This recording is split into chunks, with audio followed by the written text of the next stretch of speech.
marka hore inaan u mahad celiyo wasaaradda ganacsiga oo runtii barnaamijkan BBD-ga qayb ka mid ah dialogue-gan noogu talagashay bal maanta in aan isla bilowno oo daraasadda ay soo sameeyeen iyo barnaamijkooda noo soo bandhigeenna aad ay u mahadsan yihiin ganacsatada Soomaaliyeedna uga mahad celinaynaa inay waqtigooda qaaliga ah ay maanta u soo huraan oo ay halkaan ka soo qayb galaan iyo mas'uuliyiinta kaleba intaas markaan hordhac ka dhigto waxaan rabaa barnaamijka BBD-ga Public Private Dialogue oo inta badan aan anaga aad u danaynaynay jambar ahaan ganacsata ahaan inaan barnaamijkaas dialogue ah asagoo marna daraasad ay wasaaradda noo sameynayso ama wasaaradaha kaleeta ah marna ay noqonayso dood anaga iyaga noo dhaxayso aan microphone ahayn sanbari microphone-ka xoogaa mararka qaarkood ara isdhaafsiga xoogaa lama jecla waxa fiican marka oo ara la isdhaafsanayo inay ahaato waxaan ku raadaa microphone la'aan si qofku si qalbi waran oo u waramo laakiin hadii markii aad microphone ka hadlayso xoogaa waxba isku la haraysaa annagana waxaan rabnaa in wax la saxo oo maxaan ku raadaa aad soo la talaabo qaadno runtii waa soo dhaweynaynaa barnaamijkan oo BBD-ga waxaan leeyahay muddo dheerna waa sugaynay two times-na dawladda iyo ganacsatadu laba jeer marna Brussels heshiiskaas ku saxeynay marna London dawladdii xilligii oo madaxweyne Xasan Sheikh oo tiimka hore ah iyo kii ku xigay labada jeerba waa soo marnay marka hirgelinteedii marar dhifan isu imaanayeen laakiin hadda waxaan rajaynaynaa maadaama wadanku oo horumar joogto ah ku jiro oo aan maartay haddana East African Community aan ku biirnay oo aan sii soconayno waxa fiican marka inay wada hadalkeena oo joogto noqdo si aan meelaha yar oo mugdiga aan isaga saxno markaad fiirisid ruuta ganacsiga iyo warshadaha Soomaaliyeed waxay ka kooban tahay 11 sector iyo maxaan ku ramaa maamul goboleedyada iyo federal aan isku wada jirnaa anagoo dhan marka sektaradaasi qaarkood laba wasaaradood ah khuseynaysa mararka qaarkood marka waa ay rabaan wada hadal joogto ah ayaga kaliyana ma ayne ilaa meel walba nabadgelyada iyo ciidanka iyo jahawl bayna la galaysaa marka inaan mar walba dawladdii iyo ganacsatadii inay wada sheekaysi yeeshaan waxay fasaxaysaa inay si degdeg ah horumar aan u gaarno waxa dareemi kartaan ruuta ganacsiga warshadaha Soomaaliyeed waxay member ka tahay Commerce member ka nahay East African Community aan ku jirnaa Islamic Chamber of Commerce aan ka mid nahay IGAD Forum aan ku jirnaa International Trade kan qayb ka nahay waxaan rabnaa marka intaas oo dhan qayb walba waxba kala khuseenayo markastana dawladda gacan uga baahan tahay markasta inaan isla soconano waa u baahan tahay wadankeenana khayraadkiisa alxamdulillah anagoo beero iyo xoolo iyo kalluumaysi iyo warshadiyo rabna hadda inaan u jeesano oo barnaamijkan importiga oo nagu batay aan u bedelno export inaan markaan yeelano oo wax soo saarkeena dalkeena aan u jeesano waliba warshadeynta oo muhiim noogu ah maadaama hadda East African Chamber of Commerce aan ku biirnay Soomaaliyana ay bulshada bariga Afrika ay qayb ka noqotay suuq 400 milyan oo qofoodna ay aan ka faa'iideysan karno suuqaas inaan marka tala ka yeelano anaga iyo hay'adaheena dawladda aan isla talaabo qaadno isla jeesan anagoo marka barnaamijkii khayrkaas noo socdo haddana waxaa noo dhacayba wax ka weyn waa biciida noo jabayba oo waxa moodaa shidaal iyo macdan iyo adduunyan aadnaba haddana markaasaa marka waxay ku tusaysaaba inaan anaga marka dad Ilaahay u nimceeyanahay waliba dalkeena hadda dahabna waa laga qodaa oo hadda waxa arkaysaan ganacsatada inteeda badan waa u jeesteen inay dahabiyadii iyo wixii in hadda qodid lagu sameeyo marka waxaan is leeyahay waxa waaye waa khayr Ilaahay isla soo doonto oo dhinac walba ah waxa fiican marka food security-ga adduunka aad u muhiim uga yahay annagina wixii oo dhan aan haysanaa kalluunkaan haysanaa xooliyaan haysanaa beeriyaan haysanaa dhaqaalihii waa haysanaa bangiyadeenna iyo waxayna waa aragtaa hadda waxay maalgelin sameynayaan maalin walba waxay rabtaa bis markaan inaan marka daraasad inta isla sameeyno barnaamijyada qaarkood aan isla jiha qaadano waa aragtaa wasaaradda beeraha dadaalka ay wado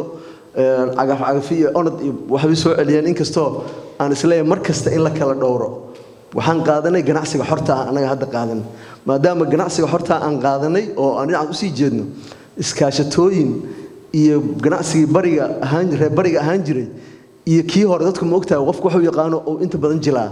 waxaan rabnaa inaan jilno ganacsiga oo xorta ah oo reer galbeedka inaan qaadanaan rabnaa barnaamijkaas aanan mar walba tusaale u soo qaadanin waxyaalihii horeetay aan noqon hab cusub inaan la nimaano insha Allah hadii la iraado waxaan rabnaa marka wasaaraddeena waa soo dhaweynaynaa daraasadaha ay noo soo bandhigeenna waa soo dhaweynaynaa waxaan rabnaa daraasadahaas inay wax nooga baxaan islana kaashano markii daraasad markii la helo ka bacdi waxa ku xigta iibgeynaa ku jirta markii iyo in markaas la falgalo oo la sameeyo waxaan aad u mahadinayaa in ganacsatada Soomaaliyeed oo kale hataa hadda ay daraasado ka wadaan warshadii sonkorta oo kale iyo warshadii dharka oo kale iyo warshadii Etop oo maxaan ku yiraahdaa maangaha iyo cambaha ahaan jirtay iyo waxa socdo wax badan socdo oo dadka ay rabaan in looga faa'iideysto suuqaas weyn oo aan ku jirno iyo suuqyada kale aan ka midnahay oo waliba Carabti oo xoolaheena iyo waxaana markasta u baahan habka naaxinta xoolaha hataa dad hadda ku mashquulsan oo ganacsateena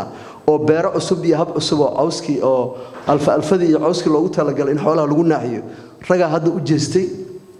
khudaartii waxa arki jirteen ayadoo oo sida loo soo saaray si ka duwan hadda loo soo saaray oo la keenay in hangaradii iyo barnaamijyadii lagu diyaarin jiray ay khudaar nadiif ah inoo soo go'ayso waxa moodaa marka ilbaxnimadii oo dibadda ka imaanaysa iyo anagii oo jaanis helnay iyo dalkii oo maxaan ku yiraahdaa u guuray si qurux badan isla kulmi doono marka waxaan rajaynaynaa marka haddii dalkii deyntii laga afiyey haddii dalkii aan ku biirnay East African haddii aan maaragtay anaga dhan aan maxaan ku yiraahdaa shidaalkiina anagoo weli xataa qiimeyn la gaar la leeyahay 10 wadan ee adduunka ugu dhaqaalaha badan ee Soomaaliya ku jirta weli ma dhaqaaqin hadda ogow waxa la leeyahay 10 wadan ay ku jiraan mar haddii la bilaabana waxaan isleeyahay waa hindi badan oo shaqeynaysa waa heli doonaa insha Allah haddii la yiraahdo waxaan isleeyahay dalka waa soo noqon doonaa dad badan oo walaalaheen oo diaspora oo dibadaha jirana waxaan rajaynaynaa inay aqoontooda dib noogu soo celiyaan sababtoo ah anaga hadda asajambar ahaan markaan nahay sanadkii 2 jeer diasporada waxaan u qabanaa kulamo anagoo u yeelayna in macnaha shaqooyinka iyo xirfadaha ay soo barteen ama ay banaanka kaga shaqeynayeen inay soo min guuriyaan labada xilli ee fasaxa ay inoo yimaadaan aan waxaan qabanaa 2 shir loo qabtaa wax badan aan ka faa'iidnay oo dad badan oo aqoontooda soo min guuriyo oo la maalgashtay waxa kamid ah shirkadda Aymiska iyo Takaaful oo kale niman oo isla ganacsateen ah oo Yurub iyo meel uga shaqeyn jira soo min guuriyay barnaamijkii noo keenay waa la qaadana waa la maalgeliyay waxa kamid ah qolo warshad oo caanahan maxaan ku raraa powderka samayso hadda Imaaraadka degan saasa la isla maalgeliyay gabar Saacdi Soos la yiraahdo saasoo kale barnaamij oo Mareykanka ku sameynayso waa soo min guuriyay Cumaan ay warshad weyn la iskala sameeyay wax badan oo waxa jira marka ay ganacsatadu iyo diasporada ay isla maalgelinayaan laakiin hadda waxaan heli doonaaba marka iyadoo maalgelintii oo bangigeena horumarinta dhaqaaluhuna oo howlgala isaga laftigiisa bangiga horumarinta dhaqaalaha isaga laftigiisa waa howlgalay marka waxaan isleeyahay bangiga dhexe iyo bangiyadeena waa isku xiran yihiin si badan marka waxaan moodaa anagana fikirkeena iyo ideyada Soomaalidu aad ay ideyada ku fiican yihiin sababtoo qof meel ku fiican yahay waxaan isleeyahay waa fikirkaas degdega waxa ugu wacan hilibgeelka oo aad u isticmaalno marka qaar dhinac positive ka yahay fududkan waa keenaa marna dhinaca kale miskax badan oo ku keenaho waxa faanaysaa ilaa waxa noqonay Afrika oo dhan inaan ganacsigeeda hogaaminayno waxa ugu aan activity-ga dadkan waxa ku dhex jira waxaas ku dhex jira marka inaan ka faa'iideysano oo dalkeena inta isu keeno wasaaraddeena aan kaashano wasaaradaha kaleetana aan isu nimaano meelaha qaarkood aan tabanayno ay kamid tahay inaan hadda aad u sheegan markii waxyaalaha aan ka cararay ma ku fiicna waxyaalaha qaarkood in oo lala hor yimaado meediyaha shutuudo kale hadda markaad fiiriso waxaan qabi jirnay shati import and export iyo shati service ah laakiin hadda wasaaraddan 69 shati inoo samaysay marka qofkii import and export ah ma oo hadduu warshad dhar hadduu rabo inuu soo gato oo dharkii maanta inta jaanis ka oo is yiraahdo niyo kaba aad u wareegtid waxa lagu leeyahay shati kaba ma haystid haddii shati waxa sonkorta waa gooni shidaalku waa gooni 69 shati marka waxyaalaha soo dhan waxaan rabnaa bal in inta la isku soo celiyo shatiyadii sida hore import and exportiga la isugu keeno waxaan rabaa bangiyadeena iyo wasaaradda ay khusaysan inay wada fariistaan isgaarsiinta iyo wasaaradda ay khusaysan inay wada fariistaan xoolaha iyo wasaaradda ay khusaystaan sometimes waxa arkaysaa wasaaradda xanaanada xoolaha wasaaradda beeraha wasaaradda kalluumaysiga iyo wasaaradda ganacsiga mararka qaar xogaa waxaan ku qabnaa si la soo hor yimaada waxa haday ganacsi aadaan waxa iska leh wasaaradda ganacsiga haddii ay noqoto horumarin kalluun la horumarinayo ama xoolo la horumarinayo ama beero la horumarinayo wasaaradda iska leh waxyaalo badan oo marka waxa jira anaga laftigeena aan rabno inaan wasiirada iyo ganacsatada waaweyn mararka qaarkood inaan inta dood isugu nimaano aan barnaamijyada qaar aan waajibaad kala qaadan xan aysan naga noqonay ay noqoto barnaamijkaas inaan waxaan isla ognahay aan isla qabanno waxa noo fududaanaysa marka kala tabashada iyo is aragti la'aanta waqtigeena waxa moodaaba xiriiriya ilaahay ka dhigay waxa isla mararka qaar 36 saac ku fiicnaa 24 saac waa yaraatay sababtoo qofku saako soo kaca social media oo maalba qofku saa u fiirinayo waqtigiisa qayb badan ka qaata marka laakiin waxaan rajaynaynaa dadku marka waa wax badan la fahmay inaan isku soo noqono aan barnaamijka dialogue inaan u soo noqono runtii barnaamijkan wuxuu ku saabsanaa daraasadda ay noo soo bandhigayso